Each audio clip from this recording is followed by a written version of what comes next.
Hello everyone, here is a quick update on the key matters as discussed at the latest Ordinary Council meeting of the Walvis Bay Municipality. Before we get into the agenda items, Council dealt with the usual administrative matters including approval of previous meeting minutes and official announcements.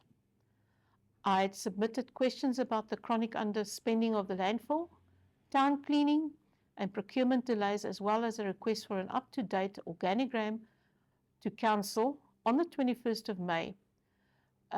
These were erroneously omitted from the agenda, but read out at the meeting and deferred for a next time.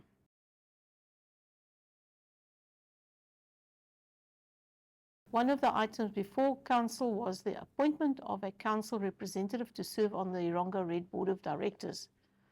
This is important because decisions made at regional electricity level can directly affect residents and businesses in Walvis Bay. This item will still be discussed and will be duly passed on to the community.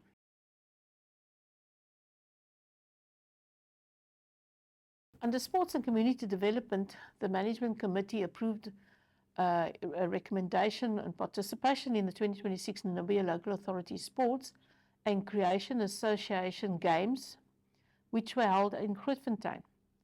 These events give municipalities an opportunity to build relationships, promote wellness, and represent their communities nationally. They are a staple of the annual budget, and 104 employees took part. The feeling that is going on with the sport is it's also to do with the wellness of the staff.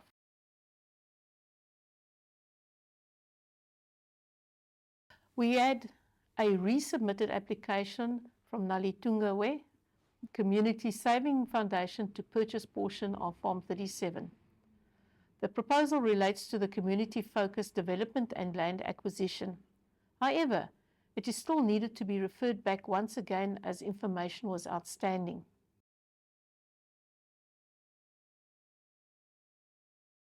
Several items dealt with invitations, conferences, and official visits, including a report back from the Nalau Conference and General Meeting, a request for a delegation to undertake a working visit to Luanda, Angola, feedback from participation in the second Africa Urban Forum, invitations from Oshikuku Town Council and Nunkurukuru Expo. These engagements are intended to help municipalities learn from one another and build partnerships. It was noted in the agenda that recommendations from the Management Committee are automatically accepted unless there is an objection from Council. This particular invitations, all the municipalities do it every year. It's for fundraising, and we are expected, as much as what we expect them to support us, we also support them. And it's also a networking issue with our councillors that do attend. And only 3 councillors go to one of these events at a time.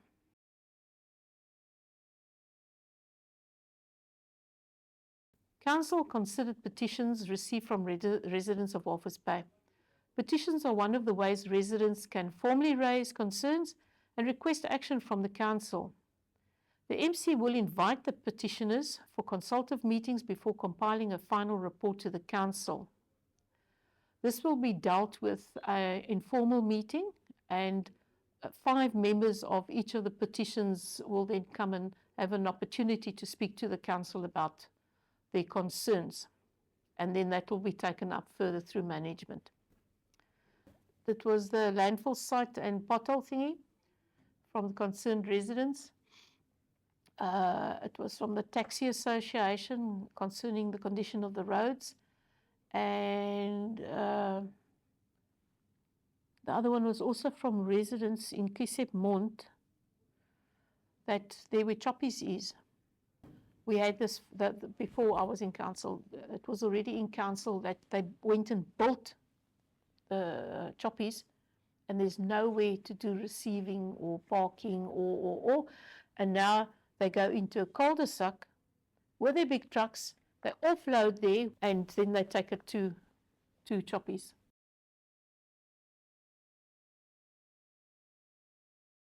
Several development applications were before Council. Subdivision applications were received and approved. Rezoning applications on RF 1479 to general business, that's 230 Nangola Mambumba next to Print Line, approved to be submitted to the Urban and Regional Planning Board. Various lease and land applications on Farm 38 and within the industrial areas, and a portion of RF 2331 in town, that's State House Crescent Park, will be leased out to Powercom for a telecommunications tower. This is the palm tree. These applications can have a long-term impact on housing, business opportunities, investment, and future growth in Walvis Bay.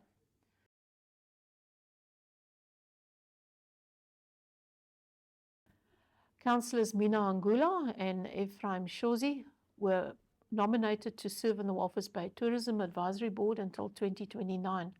Tourism remains an important part of our local economy, and this board helps guide tourism-related initiatives and partnerships.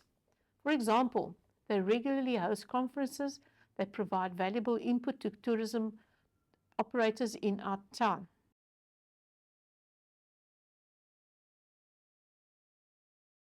Another item involved the recommendation of a lease of vacant lockable stalls at the Market Mall and the business stalls market.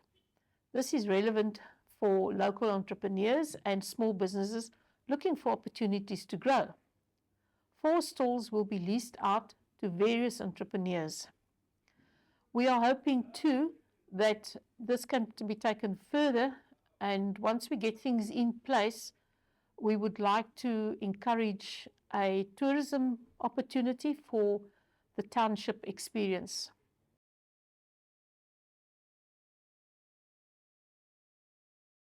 Council considered several applications involving industrial land, including proposals for a container freight facility and a warehouse, such as Farm 58 behind Dune 7 for a laydown yard, a storage area for equipment in between projects, and a portion of Farm 58 for a multi-zoned industrial park, both of these being referred for informal discussions. And these projects will potentially contribute to economic growth and job creation in Walvis Bay. For those that don't know, Farm 58 is our heavy industrial area on the right-hand side behind Dune 7.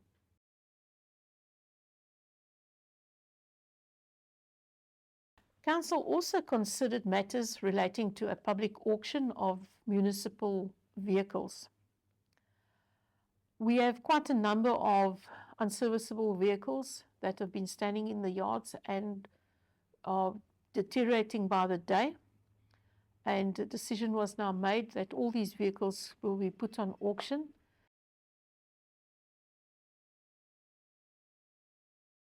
In closing, those are some of the key matters that came before Council. If you have questions or comments about any of these items, please leave them below and I will do my best to answer them. Thank you for watching.